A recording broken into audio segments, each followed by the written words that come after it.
নমস্কার বন্ধুরা, modern agriculture YouTube চ্যানেলে আপনাদের স্বাগত। আমরা আজকে চলে আসছি খাটের বাড়ি। খাটের বাড়ির একজন শশা চাষি, নাম আশুতোষ দাস, হিমাংশু দাস। উনি 1.5 বিঘা মতো জমিতে শশা চাষ করেছে। ওনার এই শশা চাষ করতে কি বীজ নিয়েছে, কত টাকা খরচ হয়েছে, সেই বিষয়গুলো নিয়ে আমরা আজকে আলোচনা করব। তাহলে হিমাংশু বাবু, আপনার এই যে 1.5 বিঘা জমিতে শশা লাগিয়েছেন, আপনারা কি বীজ লাগিয়েছেন? বীজের নামটা কি আছে এটা? মাইলানি। আরেকবার বলেন ভালো করে। মাইলানি শশা। মাইলেনি শশা। এটা মাইলেনি শশার বীজ আপনার কোত্থেকে নিয়ে আসছেন? মাথাভাঙা থেকে তো? ধূপগুড়ি। ধূপগুড়ি থেকে নিয়ে আসছেন। আচ্ছা, এবার হচ্ছে আপনারা বীজটাকে কিভাবে করেছেন? একবারে কি জমিতে লাগিয়ে দিয়েছেন? হ্যাঁ, একবারে লাগিয়ে দিলাম। একবারে লাগিয়ে দিয়েছেন। আর মালচিং যে লাগিয়েছেন আপনারা, মালচিং, এই মালচিংগুলো আপনারা কোথা থেকে কিনছেন?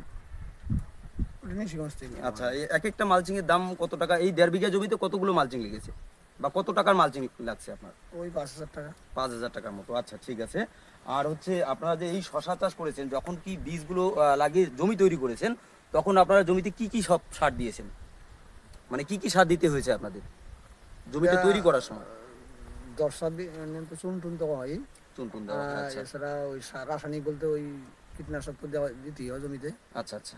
এছাড়া ওই 10-26 বেশিরভাগটাই দেওয়া হয় আর কি। 10-26। আর ওদের হচ্ছে ওই, মিক্সার দেওয়া আছে এবার। আচ্ছা, আর জমিটা যখন তৈরি করেছিলেন তখন জমিতে বিষ টিষ কিছু দিতে হয়েছিল কি? হ্যাঁ, হ্যাঁ, আচ্ছা, বিষও দিতে হয়। তার মানে যেটা দিতে হচ্ছে আপনার 10-26 সার দিতে হয়েছে, আর জমি তৈরি করার সময় বীজ দিতে হয়েছে, আরো কিছু আনুষঙ্গিক সার আপনারা দিয়েছিলেন। গোবর তো দিতেই হবে। জৈব সারও দিতে হয়েছে। আচ্ছা, আর পরবর্তীতে আপনারা যখন কি শশা গাছগুলো বড় হয়ে গেল, তখন লিকুইড কোনো সার কি আপনারা স্প্রে করেছিলেন? না, লিকুইড সার স্প্রে করেননি। বিভিন্ন সময় বিভিন্ন ধরনের বীজ দিতে হয়েছে। বীজ দিতে হয়েছে ওই যে শশাতে সাদা মাছি। আচ্ছা আচ্ছা থাকে আচ্ছা। তো মাকড়সা। আচ্ছা হিমাংশু বাবু, আপনাদের যে এই শশা চাষ, এই শশা চাষে কি বলে আপনার এই 1.5 বিঘা জমিতে সর্বমোট কত টাকা খরচা হয়েছে? 1.5 বিঘা জমিতে প্রায় সব মিলা 25-30 হাজার টাকা। আচ্ছা আচ্ছা, 25-30 হাজার টাকায় আপনার টোটাল চাষটা কমপ্লিট হয়ে গেছে। এবার আপনাদের বিক্রি কত টাকা হয়েছে এ যাবত? এটা তো শেষের দিকে প্রায় শশা আপনার ওই 60 থেকে 70 হাজার টাকা। 70,000 টাকার মতো বিক্রি হয়েছে।